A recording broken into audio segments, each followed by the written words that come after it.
السلام عليكم، أسعد الله أوقاتكم بكل خير وسعادة وحب ورضا يا رب العالمين.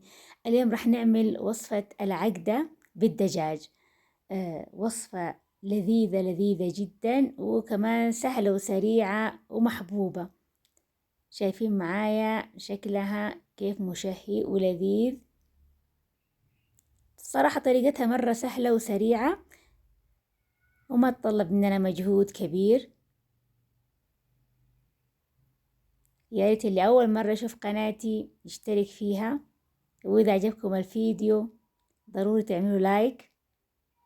نسمي الرحمن ونصلي ونسلم على سيدنا محمد ونبدأ وصفتنا. وقبل ما نبدأ لا ننسى ندعي لأخواننا المسلمين المستضعفين في كل مكان، ربي يفرج همهم ويعجل بنصرهم يا رب العالمين. لوصفتنا اليوم رح نحتاج تقريبا حبة من البصل كبيرة أو حبتين متوسط الحجم حسب الرغبة. البصل ممكن تستخدمي حتى حبة متوسط الحجم. هحط عليها شوية زيت وأشوح عندي البصل إلين ما تبدأ كده تاخد لون فاتح.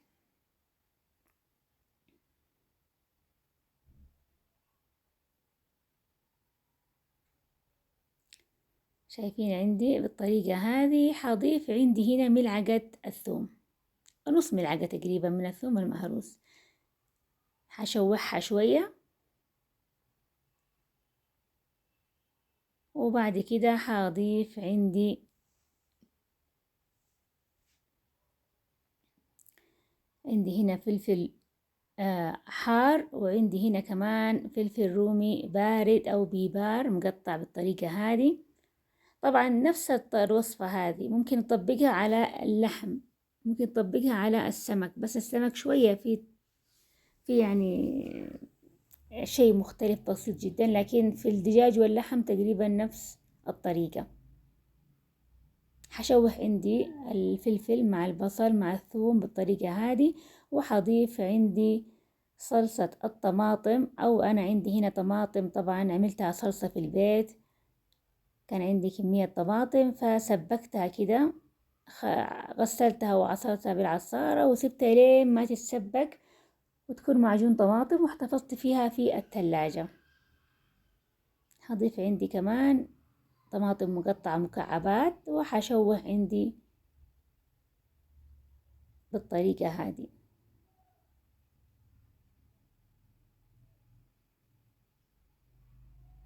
حضيف عندي بهاراتي اللي هي فلفل أسود وكمون وشوية هرد، إضافة من عندي قيمة غذائية، وكمان بيعطي لون حلو للوصفة.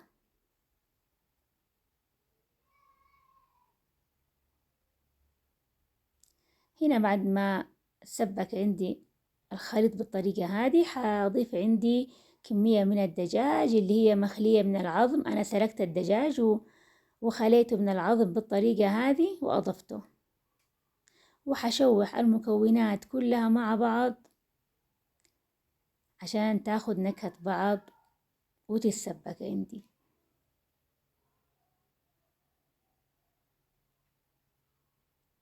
أهم حاجة تكون انت عندك مجهزة الدجاجة وسلقتها ومخرجة اللحم من العظم. هنا عندي بطاطس شيبس مقطعة بالطريقة هذه. أنا طبعا قليتها بالقلاية الهوائية. هضيفها آخر إضافة إلى العقدة. في بعضهم يضيفوا كمان جزر مقطع شرايح حسب الرغبة. أنا هنا أضفت عندي البطاطس فقط.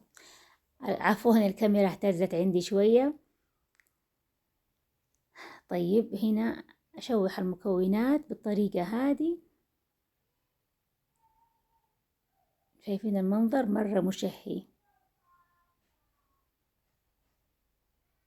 طيب حابة إن أنا أقلبها بالطريقة هذه،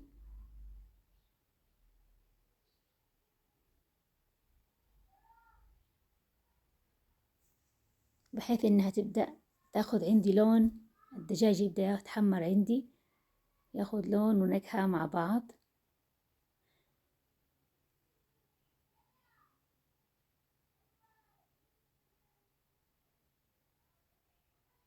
لا تنسوا اللايك يا جماعة. وصفتنا اليوم سهلة ولذيذة وشهية.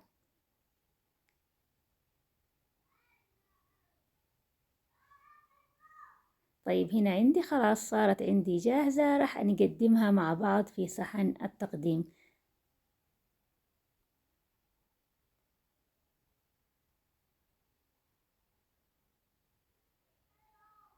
شوفوا عندي ما أحلاها، لذيذة لذيذة لذيذة. يا رب تطبقوا الوصفة وتنال إعجابكم، وانتظروني في فيديو تاني بإذن الله تعالى. استودعكم الله حبايبي، في أمان الله. باي باي.